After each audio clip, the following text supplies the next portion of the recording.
John Frankenheimer's The Train, 1964, stands as one of the most remarkable World War II films ever made, an intense war drama that merges suspense, action, and philosophical reflection into a tightly wound thriller. Starring Burt Lancaster in one of his most commanding roles, the film explores questions of art, heritage, sacrifice, and resistance, while staging some of the most technically ambitious sequences of its era. More than 60 years after its release, The Train still feels gripping, not only for its narrative tension but also for its moral questions about the value of culture in wartime. This review will provide an extended critique of The Train, focusing on its historical context, narrative structure, performances, cinematography, directorial choices, and enduring legacy. The aim is to both celebrate its achievements and interrogate some of the limitations or tensions within its storytelling. The Train was released in 1964, at the height of the Cold War, but it is set during the waning days of World War II, in August 1944, just before the liberation of Paris. The story is loosely based on real events. The German military, under orders from high command, attempted to transport looted French art treasures back to Germany before the Allies could reclaim them. Rose Valland, a French art historian, famously helped track the stolen artworks and prevent their disappearance. While the historical record is far less action-packed than Frankenheimer's film, the essential premise, that French resistance fighters risked their lives to stop the removal of cultural patrimony, remains rooted in truth. The production itself was shaped by unusual circumstances. Arthur Penn was originally hired to direct the film, but after only a few days of shooting he was dismissed by Burt Lancaster, who as both star and producer wielded enormous influence. Lancaster felt Penn's approach was too cerebral, too focused on psychological nuance rather than physical action. Enter John Frankenheimer, who had previously collaborated with Lancaster on Birdman of Alcatraz, 1962. Frankenheimer brought a different sensibility, emphasizing realism, kinetic movement, and large-scale action, transforming the project into the gripping thriller we know today. Importantly, The Train was filmed largely on location in France, with real trains, real rail yards, and real explosions. No miniatures or stock footage were used. When a locomotive derails or a railway yard is bombed, it is captured with authentic machinery and actual destruction. This commitment to realism gives the film a visceral immediacy that continues to astonish audiences. The film begins in Paris, with Colonel Franz von Waldheim, played with chilling precision by Paul Scofield, a cultured but fanatical Nazi officer. As the Allies advance, Waldheim orders that an extraordinary collection of French paintings by masters such as Renoir, Picasso, and Cézanne be loaded onto a train bound for Germany. For Waldheim, the art represents not only cultural treasures but also a symbol of power, prestige, and ideological possession. The French resistance, initially ambivalent, is drawn into the effort to stop the train. The central figure is Paul Labiche, Burt Lancaster, a railway inspector and resistance fighter. Labiche is not an intellectual or an art lover. He is a practical, weary man of action who has already seen too many comrades die. At first, he resists the call to risk lives for what he views as just paintings. However, the execution of fellow resistance members, including the elderly station master Papa Boule, propels Labiche into action. What follows is a cat-and-mouse game between Waldheim and Labiche as the train moves across France. Through sabotage, diversion, and deception, the resistance seeks to delay and derail the German plans. The climax sees Labiche triumph not by capturing the train intact, but by stranding it just short of the German border, surrounded by corpses and abandoned masterpieces. In the film's haunting final image, Labiche looks upon the carnage, the mingling of human bodies and priceless art, reflecting the unresolved question of whether the sacrifice was justified. At the heart of The Train lies the moral dilemma: is art worth dying for? Waldheim believes the paintings represent the soul of European civilization, but he also seeks to possess them as trophies of conquest. For the French, the question is more complicated. Some characters, such as the museum curator Émilie Villard, argue passionately that the art embodies French identity and must be saved at all costs. Labiche, in contrast, begins as a skeptic, unwilling to risk lives for what he calls pictures. The deaths of resistance fighters, and the escalating violence sharpen the tension between cultural preservation and human survival. The film never resolves the question neatly. Its ending suggests ambiguity. The paintings are saved, but the cost in blood is enormous.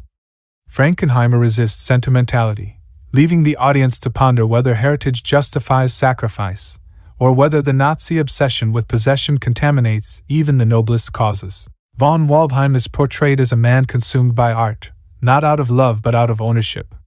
He never gazes at the paintings, he merely covets them. His monologues reveal his view of art as a marker of power, a treasure that validates his own cultural superiority. In contrast, the French resistors risk everything without necessarily appreciating the painting's aesthetic value. The irony is that those who understand art's meaning do not survive, while those indifferent to art's beauty, like Labiche, become its defenders by circumstance. The film celebrates the French resistance, but it does so in a grounded way. Labiche and his comrades are not glamorous heroes. They are weary, often reluctant, and acutely aware of the risks. The deaths of characters like Papa Bull and Didant emphasize the price of resistance, contrasting personal sacrifice with collective victory. Frankenheimer's camera lingers on these deaths, forcing the audience to reckon with the cost of sabotage and defiance. The train is also a meditation on machines.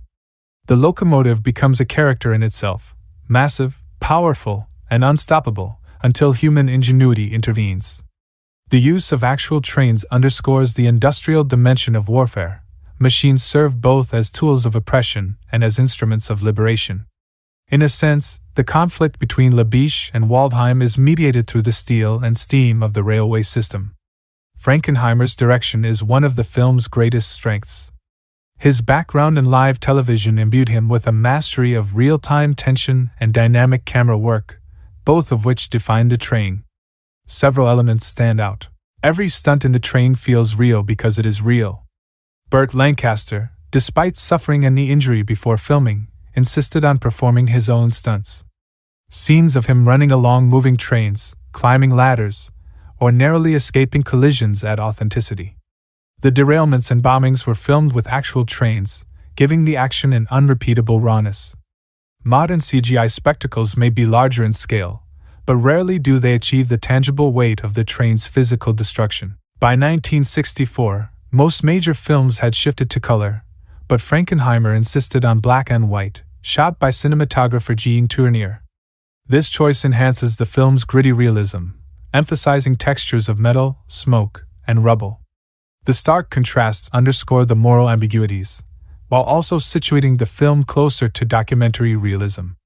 The monochrome palette also heightens the tension between the gray industrial machinery and the unseen but vividly imagined colors of the stolen paintings. The film is nearly 2.5 hours long, but its pacing is relentless. Frankenheimer and editor David Bretherton intercut sequences of sabotage with tense moments of dialogue, ensuring that the narrative builds steadily. The train's journey becomes a ticking clock, with each stop a potential disaster.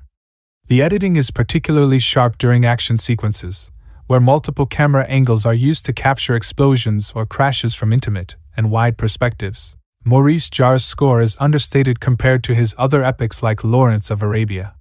Instead of soaring themes, the music in the train is tense, rhythmic, and often mechanical, echoing the sounds of locomotives and war machines. Silence is also used powerfully. Moments where only the clatter of the train is heard amplify the suspense. Lancaster delivers a performance of physical intensity and emotional restraint. Unlike many Hollywood war heroes, Labiche is not charismatic or eloquent. He is stoic, terse, and pragmatic. Lancaster's athleticism dominates the screen, but it is his weariness, the sense of a man dragged into heroism against his will, that gives the role depth. The character's transformation from skeptic to reluctant savior is subtle yet compelling. Schofield, in his first major film role, provides a chilling counterpoint to Lancaster. His Waldheim is cultured, articulate, but also ruthless and obsessive. Schofield's clipped diction and cold stare embody the Nazi bureaucrat elevated into a monster by ideology and pride. He is not a caricature. Rather, he represents the banality of evil cloaked in aesthetic pretension. The supporting roles, Michel Simon as Papa Boule, Jean Moreau as Christine, Suzanne Flan as Amélie Villard, add texture and humanity. Simon's Bull, in particular, is unforgettable.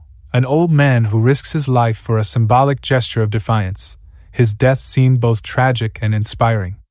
Moreau's Christine, though underused, offers a brief glimpse of the personal lives disrupted by war, grounding the story in ordinary suffering. The Train holds a unique place in the canon of war cinema. Unlike traditional combat films that emphasize battles and military strategy, it focuses on culture, identity, and the symbolic stakes of war. Its influence can be seen in later films that grapple with similar themes, such as George Clooney's The Monuments Men, 2014, which explicitly references the real-life art rescue missions of World War II. However, where Clooney's film feels sentimental and diffuse, Frankenheimer's is taut and uncompromising. The film also represents a pinnacle of practical filmmaking. In an era of digital effects, The Train's practical stunts remain awe-inspiring. Directors like Christopher Nolan, who value physical realism, often cite films like this as inspirations. Moreover, The Train resonates beyond its historical moment. Its central question, what is worth saving in times of destruction, has contemporary relevance in discussions of cultural heritage during modern conflicts in Iraq, Syria, or Ukraine. The deliberate destruction or looting of cultural treasures continues to raise the same moral dilemmas dramatized in the film.